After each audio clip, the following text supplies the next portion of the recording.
Hey guys, this is Juan with the Trailer Parts Outlet, aka Juan the Trailer Guy. This is episode 3 of Full Send.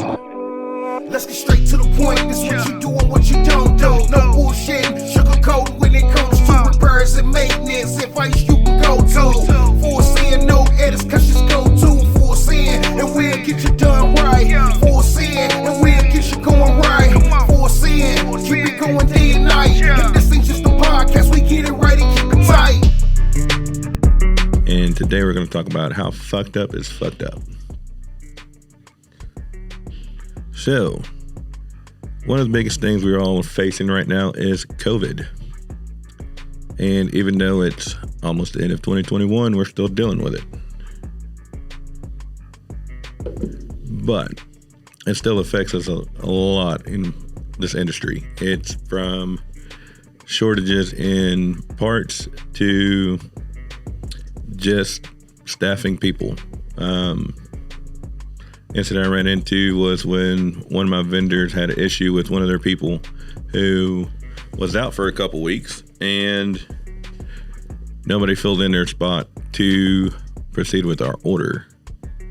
And shit happened, so it's understandable, but it's just, what are we doing to keep from that happening again?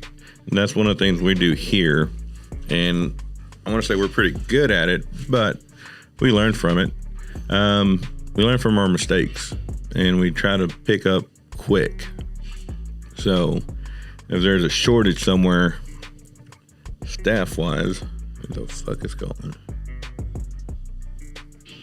Staff-wise, we typically try to fill in that shoes with somebody else. So if I'm out, Caitlin or Lacey or JC or Thomas will step in and help fill that gap. And same thing, if we're short on sales, I'll try to fill in the gap as much as possible. And with fulfillment, as I was doing that yesterday. But now there's a shortage of parts all the way around, and it's putting a cringe on everybody because as much as we want to try to help the customer out and get them back on the road, it's putting a kink in the system. And that's one of the things that just sucks about it, because it's out of our control. I mean, we can get shit ordered, but it's going to be, I think the last ocean freight that I quoted was $36,000 for one 40-foot or 20-foot container. But no, pricing is getting outrageous. Hopefully, from what I've heard, second quarter of 2022 is supposed to drop, but that's only going to create even a bigger problem on the other side. It's going to create a bigger problem on the other side as far as if we stock up with inventory, we're going to have that much more of an overhead on top of it. And how the terminology I'm using probably might be correct.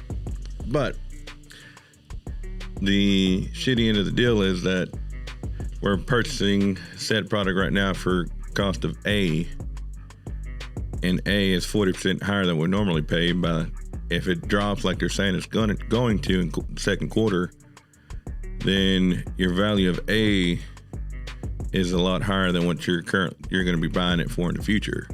So you're just going to be stuck with more expensive inventory. And that's what a lot of these manufacturers and retail stores like us are trying to take in consideration, because we don't want to be stuck with the inventory at a higher cost, because that means we're just going to have to leave it at a higher cost on the consumer end. But trying to balance that out is a fucking shit show, because you got to keep your inventory high enough to where you can fulfill your orders coming in, but at the same time keep it to where your overhead is still at a maintainable cost or budget. And I'll say that is one of the biggest things that this year alone has been challenging, just because of the way the ocean freight's been going up and continues to go up, and the shortages nationwide with different vendors and manufacturers. I know one thing different that we're doing, just trying to stay ahead of it, is manufacturing our own axles. And our axles are made here in Texas, greatest country of all. Yeah, right outside that door. But we're making anything from 2,000 pound 4 lug to an 8,000 pound 8 lug 9/16 or 5/8 studs, which is pretty sweet. I'll call them back. But no, it's just pretty sweet because cost-wise, it's about the same if we're buying from one of our vendors. A little bit cheaper, but the plus side of it is being able to control your inventory better. Yeah, we still got to fight the headaches of bringing product in from pipes to spindle ends to hubs, drums, brakes, and all that crap. But we have a better control of the quality of axles that we're pushing out, the amount of axles that we're pushing out, versus being stuck with 36,000 axles that we can't fulfill like other manufacturers out there. Our axles come, typically you have a butt weld, and our axles have a fillet weld, which is a 40% stronger weld on the wheel end side of it. And our axles come with a 7-year warranty. All our brakes come with self-adjusting brakes, CSA certified. I mean, it's just something that we've made a footprint into the game that's a little bit different from everybody else. Right now, I think there's only about 2 or 3 major axle manufacturers, and my goal is to be number 1. But no, that's one thing that we're doing different. That's what you got to do in this industry. You got to figure out what you're going to do different from the other guy to stay ahead of the game.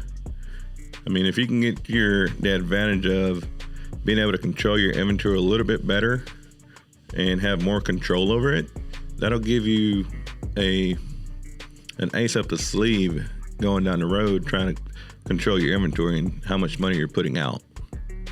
But no, just how fucked up is fucked up. It's this, all the inventory issues we're all going through is kind of fucked up. I mean, we're all working through it and trying to build through it and help each other out, but it's still a pain in the ass because you can't give up your inventory here to help out said friend here. But it's one of those scratch my back, you scratch my back, or I scratch your back, you scratch my back. And it's hard because you got to maintain, like I said, your inventory up to be able to fulfill your stuff going out.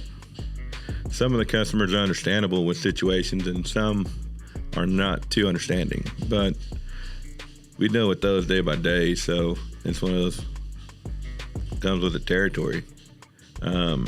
One thing that's helpful in all these situations when you have a good team behind you or standing next to you where we can all help each other out.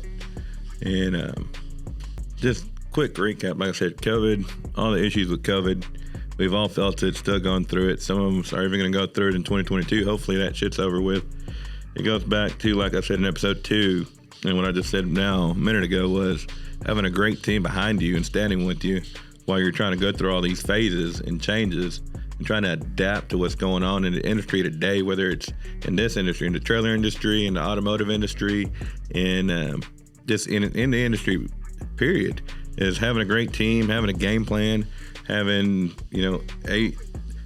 A-notch or top-notch players on your side. It's what it's all about. But that pretty much sums it up for episode 3. Don't forget to hit the like button, leave a comment, give us a good 5-star rating, share the video, share the podcast with your buddies. Like I said, we're just starting, but it's only going to get better. Again, thank you for watching or listening to us. This is JUAN, the trailer guy, and this is brought to you by the Trailer Parts Outlet. Straight to the point, this what you do and what you don't do. No